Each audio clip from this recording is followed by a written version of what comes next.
तर शेतकरी मित्रांनो, आज आपल्याकडे चाप कटर, कडबाकुट्टी यंत्र मॅन्युफॅक्चरिंग शॉप आहे. तर आपल्यासाठी घेऊन आलो आहे चाप कटर कुट्टी यंत्र. तर बघा मित्रांनो, आज आपण आपली क्वालिटी बनवली आहे, नंबर 1 क्वालिटी आहे.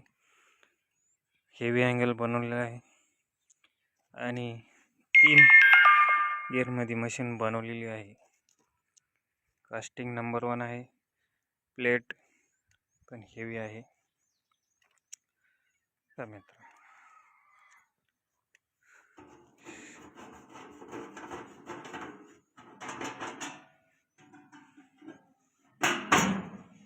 तीन गिअरमध्ये मशीन बनवली आहे. शेतकरी मित्रांनो पाहू शकता.